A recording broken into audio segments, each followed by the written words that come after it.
Congress party రాష్ట్ర అధికార ప్రతినిధి శేఖర్ రెడ్డి గారు, అలాగే టీడీపీ నాయకురాలు అసిలేటి నిర్మల్ గారు మనకు జూమ్లో సిద్ధంగా ఉన్నారు. వీరితో పాటు పొలిటికల్ అనలిస్ట్ కృష్ణాంజనేయులు గారు, అలాగే జనసేన అధికార ప్రతినిధి రాయపాటి అరుణ్ గారు మనతో జాయిన్ అవుతున్నారు. సో ముందుగా మనం శేఖర్ రెడ్డి గారు, వైఎస్ఆర్ కాంగ్రెస్ పార్టీ రాష్ట్ర అధికార ప్రతినిధి, వారితో మాట్లాడదాం. Good morning sir. ఏంటి మొత్తానికి ఆంధ్రప్రదేశ్లో 93% స్థానాలను సార్వత్రిక ఎన్నికల్లో గెలుచుకున్నటువంటి మేము 100% విజయం సాధించామని చెప్పేసి టీడీపీకి సంబంధించినటువంటి నాయకులు చెబుతున్నారు. తాజాగా పట్టణ స్థానిక సంస్థల ఎన్నికల్లో 100% గెలిచామని చెప్పి చెప్తున్న పరిస్థితి. సో మీరేమో ఎస్పెషల్లీ వైసీపీకి సంబంధించినటువంటి నాయకులు భారీ ఎత్తున దీని మీద ఆందోళన చేస్తూ ఉన్నారు. ఏ విధంగా ఈరోజు నిన్న జరిగినటువంటి ఎన్నికలకు సంబంధించిన అంశాలు ఎలా జరిగాయి అనేది అందరూ కూడా చూసినటువంటి పరిస్థితి. సో ఏమంటారు శేఖర్ రెడ్డి గారు? కూటమి కాలకేయుల సాక్షిగా ఆంధ్రప్రదేశ్లో ప్రజాస్వామ్యం కూలి అయిపోయింది సార్. ఎందుకైందంటే సార్, తిరుపతిలో 2 నిమిషాలు టైం ఇవ్వాలి సార్. తిరుపతిలో 48 కౌన్సిలర్లు మాకుంటే ఒకరు మాత్రమే కార్పొరేటర్ ఉన్నారు. 48 కార్పొరేటర్లు మా వైపు ఉన్నారు. ఏలూరు 47 మేము గెలిస్తే 3 వాళ్ళు గెలిచారు. నెల్లూరు 54 మేము గెలిచాం. అదేవిధంగా హిందూపూర్ 29 మేము, 6 టీడీపీ, బీజేపీ 1, 2 ఇండిపెండెంట్లు, పాలకొండ 17 మేము, వాళ్ళు 3, 30 మేము గెలుచుకున్నాం. పిడుగురాల 33, నూజువీడి 25, బుచ్చిరెడ్డిపాలెం 18, నందిగామ 11, జనసేన కూడా ఒకటి వచ్చింది అన్నాడు. సో ఏదైతే ప్రజలు ఓట్లేసి గెలిపించినటువంటి ప్రజాస్వామ్యంగా జరిగినటువంటి ఎన్నికల్లో కార్పొరేటర్లు కానీ, మున్సిపల్ చైర్మన్లు కానీ, వీళ్ళందరూ కూడా వైఎస్ఆర్ కాంగ్రెస్ పార్టీకి చెందినటువంటి గుర్తు మీద గెలిచినటువంటి వ్యక్తులు. ఇక్కడ జరుగుతున్న డిప్యూటీ చైర్మన్లు కానీ, డిప్యూటీ మేయర్లు కానీ, వీటికి జరుగుతున్న ఎలక్షన్స్ లో మా పార్టీకి చెందిన కార్పొరేటర్లు కొంతమంది తాయిలాలకి పశువుల్లో సంతలను కొనటం చంద్రబాబు నాయుడు గారికి ఈ రోజుతో వచ్చింది కాదు. 1995లోనే ఎన్టీఆర్ గారికి వెన్నుపోటు పొడిచేటప్పుడే ఎమ్మెల్యేలని పశువులు సంతలో పశువులు కొన్నట్టు కొన్నారు. మళ్ళీ 2014లో మేము గెలిచిన తర్వాత 23 మంది ఎమ్మెల్యేలను నిర్దాక్షిణ్యంగా సంతలో పశువులను కొన్నట్టు కొని 4 మంత్రి పదవులు కూడా ఇచ్చారు. 4 మంత్రి పదవులు కూడా కట్టబెట్టడం జరిగింది. వెరసి ప్రజలు ఇచ్చిన తీర్పు 2019 తీర్పు ఇచ్చారు.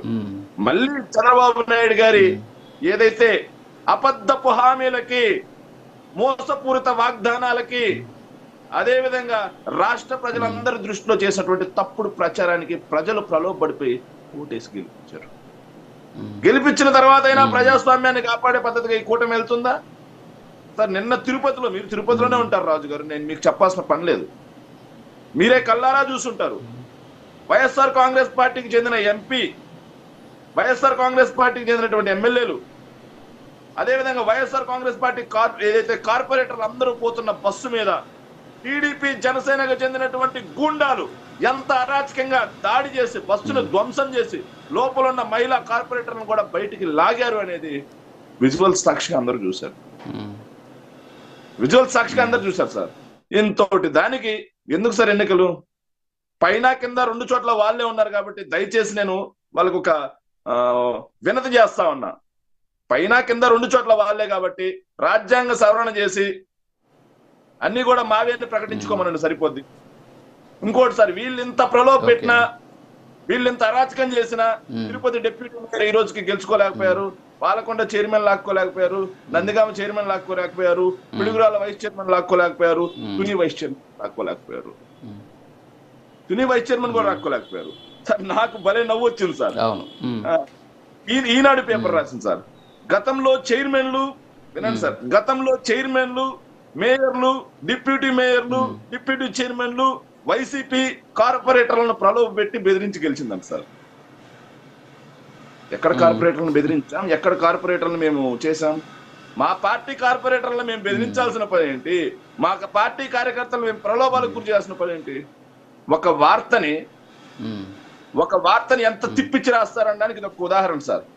ఇంకో దారుణం ఏంటో సార్, తిరుపతిలో అంత దారుణంగా కార్పొరేటర్ల మీద దాడి జరిగితే, మహిళా కార్పొరేటర్లు సొమ్మసిల్లి పడిపోతే దాని మీద ఒక చిన్న వార్తలు వేస్తారు. ఇక్కడ దాని మీద ఒక చిన్న వార్తలు వేస్తారు. ఇక్కడ ప్రజాస్వామ్యం కూని అయిపోతుంది సార్ ఈ కాలకేయుల దాటికి. సో గమనిస్తున్నారు సార్, రాష్ట్ర ప్రజలందరూ కూడా నిశ్చితంగా గమనిస్తున్నారు. రాష్ట్ర ప్రజలందరూ కూడా వీళ్ళు ఈ రోజు తప్పు కొట్టుకుంటున్నారుగా మొత్తం మాయ అని. ఎస్, మొత్తం ప్రలోభాలతో మీరే తీసుకుంటున్నారుగా, రాష్ట్రం మొత్తం మీరే తీసుకుంటారు కూడా. కానీ మీరు ఎన్ని తీసుకున్నా రాష్ట్ర ప్రజలకు మీరు ఇచ్చిన హామీలు ఏం చేస్తున్నారు? ఆ దిశగా అడుగులు ఏమని చెప్పండి సార్. రాష్ట్ర ప్రజలందరూ కూడా ఇప్పటికే స్టార్ట్ అయింది సార్. సెక్రటరీ గారు ఒక స్ట్రైట్ క్వశ్చన్. ఓకే, ఈ రోజు నిన్న ఏం జరిగింది అనేది రాష్ట్ర ప్రజానీకం చూశారు. మీరు చెప్పినట్టు తిరుపతిలో నేను కూడా చూశాను. సో రాష్ట్ర వ్యాప్తంగా ఏం జరిగింది అందరూ కూడా చూసినటువంటి పరిస్థితి. అందరూ కూడా తెలుసు ఏం జరిగింది అనేది. సో మీరు పదాలు కూడా వాడారు, కూటమి కాలికేయాలని చెప్పేసి, టీడీపీ జనసేనకు ఉండాలని చెప్పేసి. వాటి జోలికి నేను వెళ్ళను. సరిగ్గా 3-4 ఏళ్ల క్రితం జరిగినటువంటి ప్రజాస్వామ్యయుతంగా జరిగినటువంటి ఇదే ఎన్నికల గురించి ఒక 1 మినిట్ మనం మాట్లాడుకుందాం. ఆ రోజు కనీసం నామినేషన్లు కూడా వేసేందుకు అవకాశం కల్పించని పరిస్థితి మీ అధికారంలో ఉన్నటువంటి మీ పార్టీది. ఆ రోజు కూడా ఇదే తిరుపతిలో నేను కల్లారా చూశాను సార్. ఆ రోజు అప్పటి ఎమ్మెల్యేగా ఉన్నటువంటి భూమన కరుణాకర్ రెడ్డి గారు ఏ స్థాయిలో కూటమికి అప్పట్లో ఉన్నటువంటి టీడీపీకి సంబంధించినటువంటి అభ్యర్థుల నామినేషన్లు కూడా వేయనీయకుండా, ఎంత దారుణం అంటే ఎవరో అంటే వాళ్ళని సపోర్ట్ చేసినటువంటి, వాళ్ళని ప్రపోజ్ చేసినటువంటి, సంతకాలు పెట్టినటువంటి వాళ్ళు కూడా ఫోర్జరీ చేసి విత్డ్రాల్ చేయించుకున్నటువంటి పరిస్థితులు మనం చూసాం సార్. ప్రజాస్వామ్యం గురించి మాట్లాడాలి అనుకుంటే మనం చూపించినటువంటి మార్గాన్ని వీళ్ళు ఎన్నుకుంటున్నారు. అయితే వీళ్ళు ఎన్నుకున్నటువంటి మార్గం కరెక్ట్ అని నేను చెప్పను. సో మీరు ఆ రోజు చేశారు, వీళ్ళు ఈరోజు చేస్తున్నారు. ఓవరాల్గా ఈరోజు ప్రజలు ఇబ్బందులు పడుతున్నారు. మీకు అధికారం ఉన్నప్పుడు మీరు రెచ్చిపోయారు, వీళ్ళకి అధికారం ఉన్నప్పుడు వీళ్ళు రెచ్చిపోతున్నారు. అల్టిమేట్గా ఇబ్బందులు పడుతున్నది ప్రజలు. సో ఇప్పుడు ఇలాంటి మాటలు కాకుండా కనీసం మీరు ఇప్పటికైనా సరే ప్రజాస్వామ్యయుతంగా రాష్ట్రంలో పరిపాలన జరగాలని చెప్పి కోరుకునేటటువంటి మీరు ఖచ్చితంగా దీని మీద స్పందించాల్సినటువంటి అవసరం ఉంది. ఈరోజు జరిగిన సంఘటన మీద మీరు గగ్గోలు పెట్టడమో లేకపోతే ఆందోళన చెందడమో ఆవేదన చెందడమో కాదు. ఖచ్చితంగా ప్రతి ఒక్కరిలో ప్రజాస్వామ్యాన్ని కోరుకునే ప్రతి ఒక్కరిలో ఈ ఘటన మీద ఆందోళన ఆవేదన ఉంది. అయితే గతంలో ఏం జరిగింది అనేటువంటి దాన్ని కూడా అవలోకనం చేసుకోవాల్సినటువంటి బాధ్యత మన మీద ఉంది. శేఖర్ రెడ్డి గారు సార్, ఏంటి ఏదైతే నామినేషన్కి బలపరిచిన వాళ్ళ సంతకాలు ఏవైతే ఉన్నాయో వాటిని ఫోర్జరీ చేసి నామినేషన్ విత్డ్రా చేస్తే మరి వాళ్ళు కోర్టుకు వెళ్ళొచ్చు కదండి. మా సంతకాలు ఫోర్జరీ చేశారు అని కోర్టుకు వెళ్ళొచ్చుగా. గడిచిన 5 సంవత్సరాలు సార్ తిరుపతిలో స్టిల్ కోర్టులో పెండింగ్ లో ఉన్నాయి సార్. స్టిల్ కోర్టులో పెండింగ్ లో ఉన్నాయి సార్. మాజీ ఎంపీకి సంబంధించి బై ఎలక్షన్ లో ఏం జరిగింది అనే దాని మీద ఒక ఐఏఎస్ అధికారి సస్పెండ్ అయ్యాడు సార్. ఒక ఐఏఎస్ అధికారి సస్పెండ్ అయ్యాడు. ఒక డిప్యూటీ కమిషనర్ ని సస్పెండ్ చేశారు సార్. సార్ వాటికి కూడా సమాధానం చెప్పాలి కదా సార్. సార్ ఎపిక్ కార్డులని దొంగతనం చేసి తీసుకొచ్చారు సార్. నేనే అడిగాను సార్, ఎవరంటే మీ పేరు ఏంటంటే ఎపిక్ కార్డులో ఉంది చూసుకోండి అని చెప్పారు సార్. ప్రజాస్వామ్యం గురించి మాట్లాడేటప్పుడు వాస్తవాలు మాట్లాడుకుందాం. శేఖర్ రెడ్డి గారు చెప్పండి. ఒక్క నిమిషం సార్, ఎందుకు కంగారు ఎందుకు సార్? మా నెల్లూరు జిల్లా సార్, మా నెల్లూరులో ఎంతమంది నామినేషన్ వేశారు టీడీపీకి చెందిన వాళ్ళు? ఎంతమంది టీడీపీకి చెందిన వాళ్ళు నామినేషన్ వేశారు? ఎంతమంది జెడ్పీటీసీలుగా నామినేషన్ వేశారు? ఎంతమంది ఎంపీటీసీలుగా నామినేషన్ వేశారు? చెప్పండి, మీరు చెప్పండి.